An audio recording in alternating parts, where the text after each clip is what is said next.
welcome to part 3 of the New Spring reread on Reading the Pattern. Make sure you are caught up on parts 1 and 2, and stay tuned for the 4th and final installment in this series. Today I will cover chapters 13 through 19, in which we finally get out of Tar Valon. This video may include spoilers for all Wheel of Time books. If you have not finished reading the series and do not want to be massively spoiled, stop here or proceed at your own risk.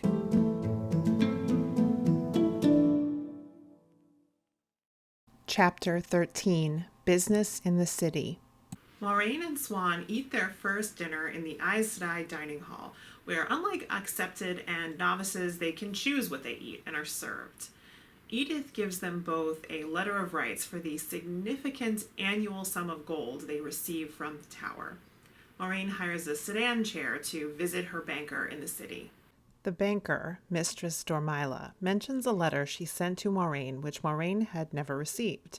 Moiraine calmly asks for the information again and learns that a Cairhienin man, posing as a White Tower guard, attempted to gain access to information about Moraine's finances, but Mistress Dormila was not fooled by the fake order he claimed was from the Amyrlin. Loreen takes this as further confirmation of the Tower's plans for her. The next day, Moiraine takes Swan to a highly recommended seamstress, where Moiraine orders an entire wardrobe of 20 dresses, and Swan just 6.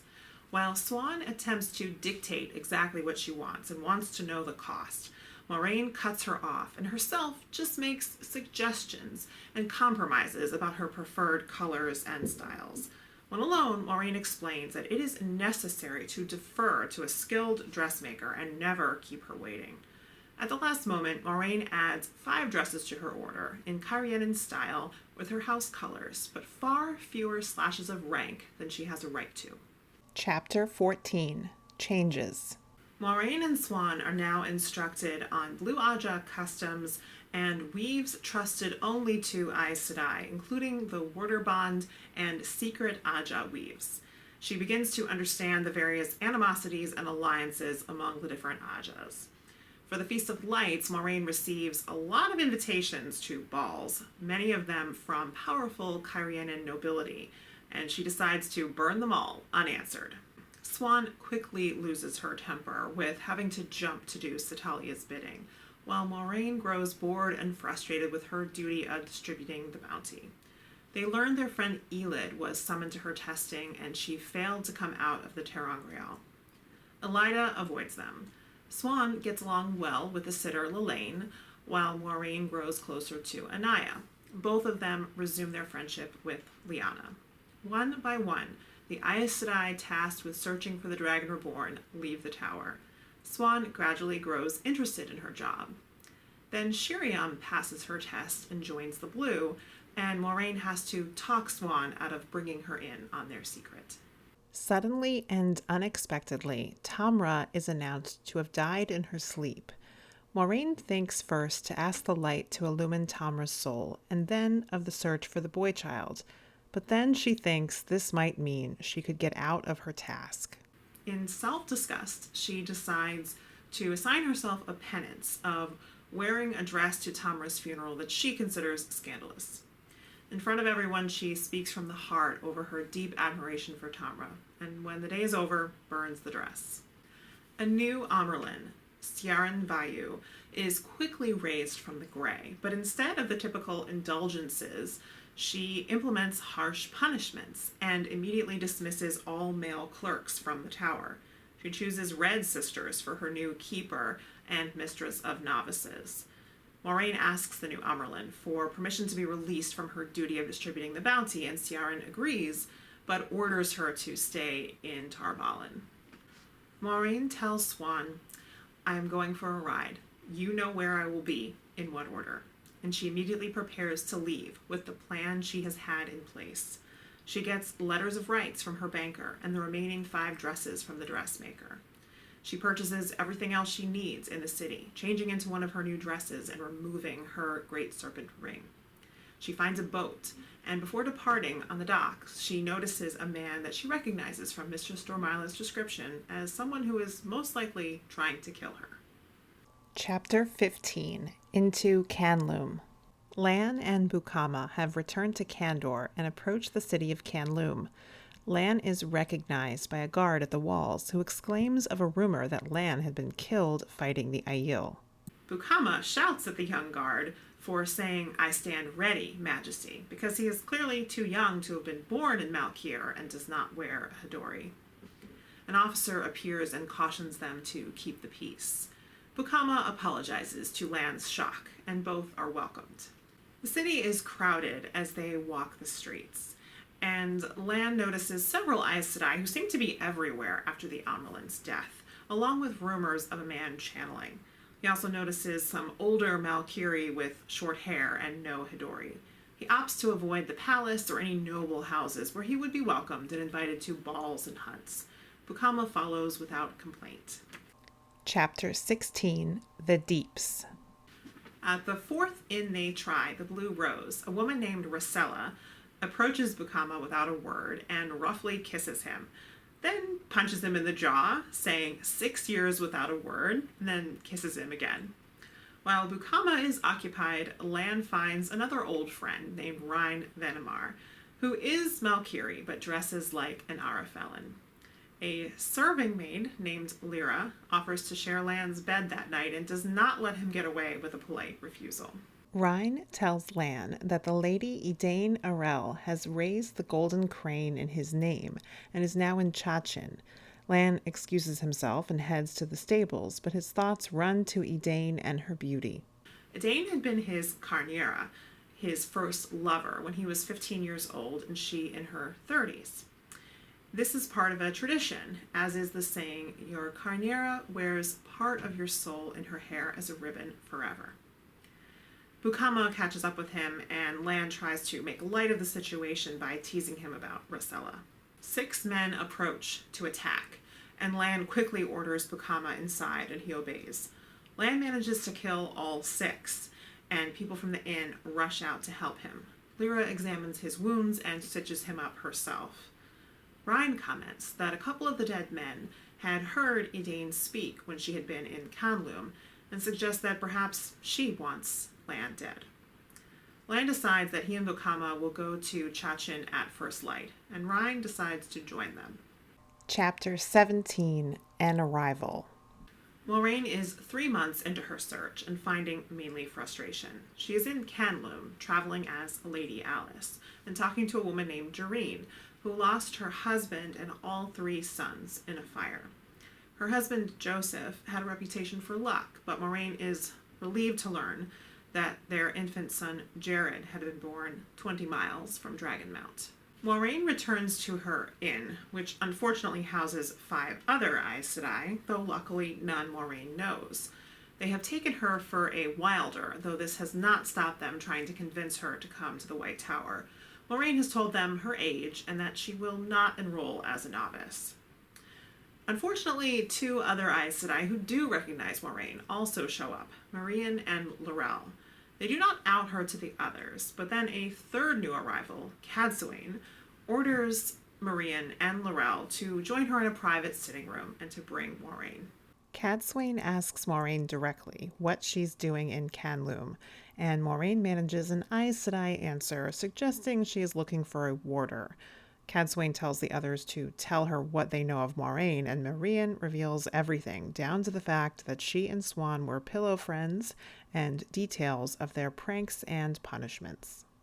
Moraine attempts to leave, but lets slip that she's going to Chachin, and Cadsuane orders her to stay and pour wine. In explaining her interest in Moraine, she casually breaks all custom by openly referring to both age and strength of the power.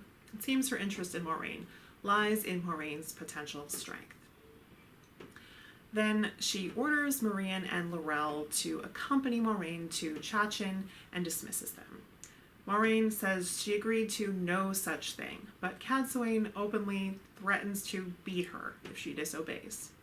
Chapter 18. A Narrow Passage. When Moraine returns to the common room, she wishes Swan were there, and suddenly Swan herself appears, sticking her head in and nodding up the street before vanishing. Moraine follows her and joins her in a narrow alley. Maureen tells Swan that she has not found the boy, and Swan begins weeping. She tells Maureen that all 5 of the Aes Sedai they had suspected of being Tamra searchers are now dead. Swan can barely get her news out, but manages to gradually tell Moraine that after the others' mysterious deaths, she had actually tried to talk to Mylan when she returned to Tarvalin, but Mylan died that very night. Swan had fallen asleep in Mylan's room, waiting for her, but in the morning, Chesmal Emery announced that Mylan died in her bed, and the death was called natural. Swan concludes that someone noticed what Tamra was doing with her searchers and put her to the question before killing her, and now they want the boy dead. Maureen says it for her, the Black Aja.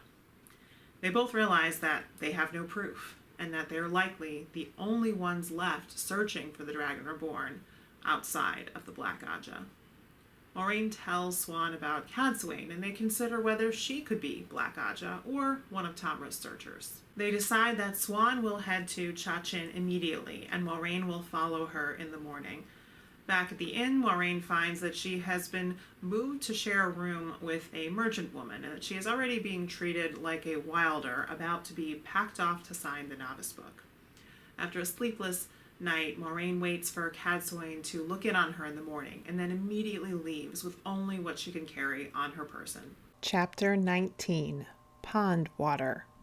It still is not full light when Maureen has a groom saddle arrow and heads for the western gates of the city, where she is surprised to find 3 large men waiting. 2 of them are Malkiri, Lan and Bukama, and the third Arafelin, Rhine. And him she recognizes as a man she saw exiting her inn the night before with a scowl after having words with an Aes Sedai. When the gates open, she lets some merchants' wagons get in between her and the men, but she keeps them in sight. Loreen follows them all day, trying to formulate a plan for approaching them.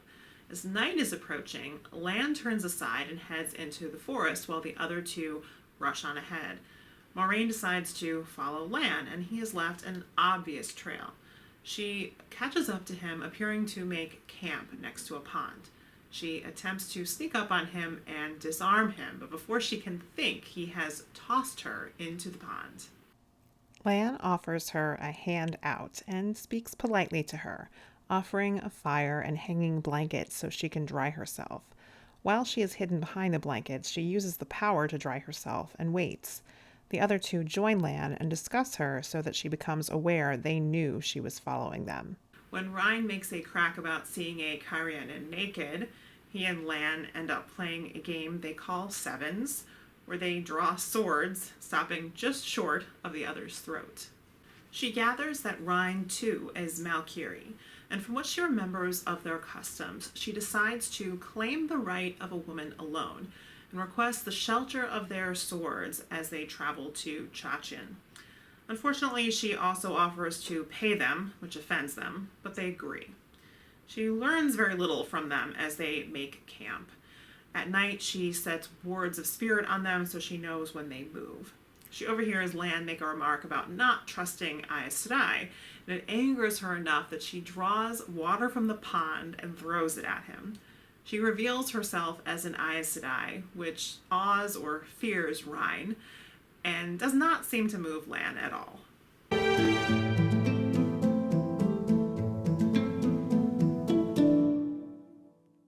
One standout moment that I hope will make it into the show is the pond scene, just because it's such a funny and dramatic moment, and it serves to illustrate how the relationship between Moraine and Lan began. And it is something they reference later between the 2 of them, so even though it's not essential plot-wise, I think it would be great to see it. One thing that I think is essential is some way of communicating that Tamra's searchers are dead and Moraine and Swan are alone in their search. We could see it just the way it is in the books, where Swan tells Moraine, but given the casting of Kareen and her warder, I think we'll at least get to see her death and perhaps a montage of the others. Another essential piece of this is figuring out that it is the Black Aja who are responsible for killing Tamra and her searchers. And again, I'm not sure if we'll actually see that or if perhaps we'll just see Swan and Moraine figuring that out. So there's also this plot between Lan and Edain. I don't happen to think that's really essential. So my hunch is that wouldn't make it into the show. But I still think we're going to want to see some of that early coming together of Moraine and Lan and how that happened. So without some of Lan's side of it, what we essentially have so far is Moraine becoming interested in Rhine and his companions because she sees Rhine talking to one of the other Aes Sedai who could be Black Aja. And so she questions whether he might be a dark friend and interested in her business. We could just pick up the connection between Moraine and Lan there, or go about it a different way. Rhine does not necessarily need to be included at all. Loreen also uses Lan for protection as she's trying to get away from Cadsuane on her way to Chachin. And her interest in Lan could be simplified just to that. Or perhaps we see Lan talking to one of the other Aes Sedai for a different reason, and that sparks her interest.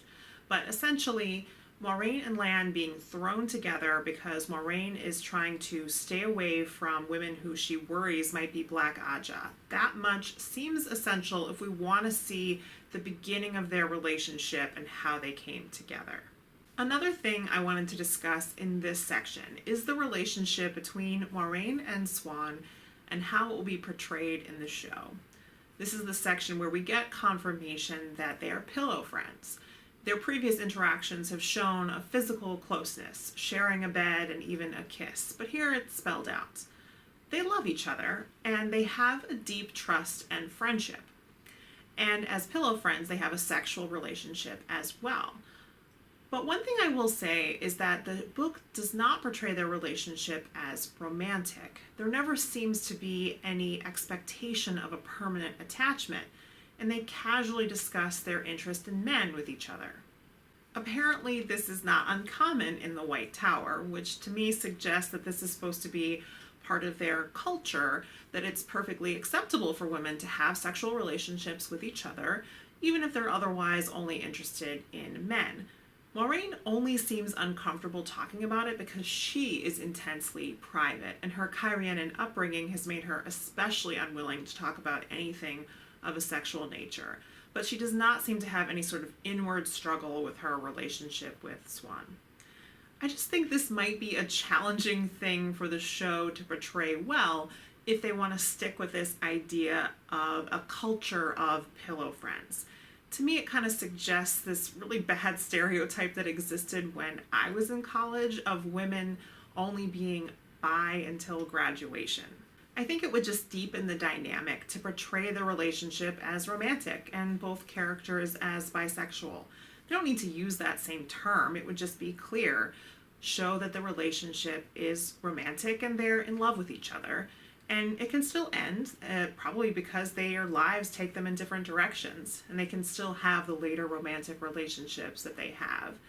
Bottom line is, I'm not sure how well the concept of pillow friends would play in the show, but I love the Moraine-Swan relationship, and I would love to see that stay.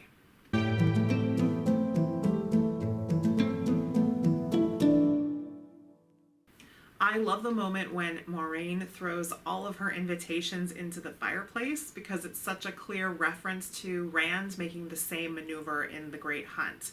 Though, of course, he's not aware he's making a move in the game, and she knows perfectly well what effect her action might have.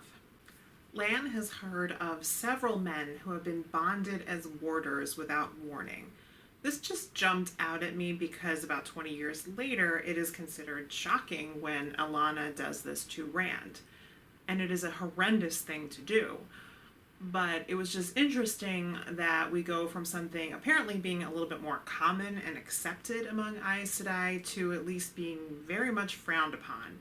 And so I was curious about what might have led to this shift in the culture among Aes Sedai. Another small detail that surprised me was that the Hadori actually leaves a mark. How tight are these Melkiri men wearing cords around their head so that it leaves a mark that remains long after they stop wearing it? If you stop wearing a ring, the mark fades after not that long, less than a year, certainly. So maybe that's where the Valkyrie get their reputation from. They're just that cranky because they have headaches all the time. Lastly, the attack on Lan and the way that Rhine leads him to suspect that it could be Edain who sent the men is worth commenting on. I think it's fairly clear by the end of the book that this is not true, with Rhine being outed as a dark friend and Marianne's later attempt to kill Lan. I think it's fairly clear that they are the ones responsible, not Edain. But I did want to just mention that because it's never really clearly stated.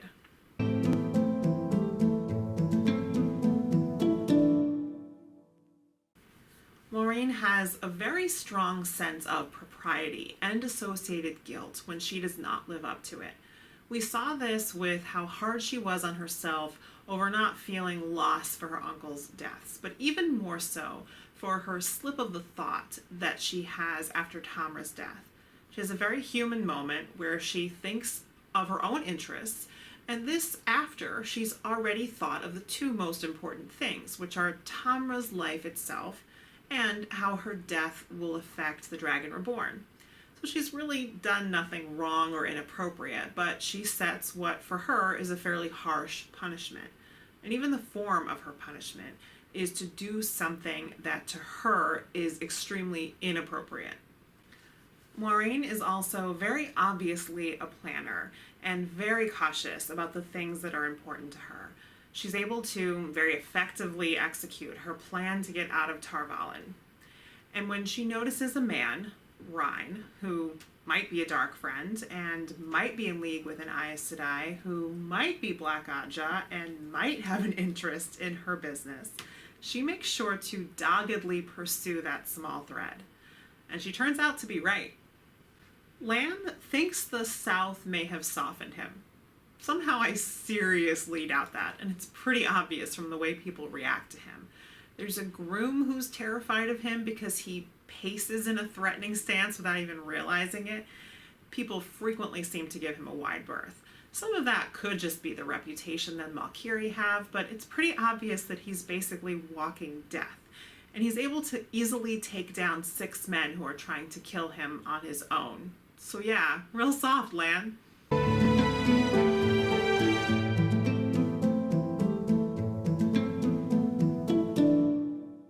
We have only one new Black Aja member who is mentioned in this section, and that's Chashma of the Yellow. And in this case, it's pretty clear on the page that she is Black Aja because she tells something that's untrue about Mylan's death. Depending on when you read this book, you probably already knew that because Chashma was one of Liandrin's group of 13 who were unmasked in The Dragon Reborn. Now, Chashma was involved with torturing and killing Tamra, and it seems like she was involved with the death of Mylan as well because she lies about it, which is what basically unmasks her to Swan. Now, Swan might be able to tell herself she's not sure because Chashma could have believed she told the truth, but it's pretty obvious. We also have another mention of Shiriam. Now, in this case, Swan dodged a major bullet because Moiraine convinces her not to tell Shiriam about their plans after Shiriam gains the shawl. I do want to make clear, for any time I'm talking about an accepted like Shiriam, who eventually becomes Black Aja, the accepted are not Black Aja yet. They won't be approached until after they gain the shawl. And in Shiriam's case, there's also no reason to believe she's even a dark friend yet, because it is later revealed that she joins for political gain, not for ideology. That does it for part 3 of the New Spring reread. Part 4, the final installment, where I'll finish the book, will be coming your way soon.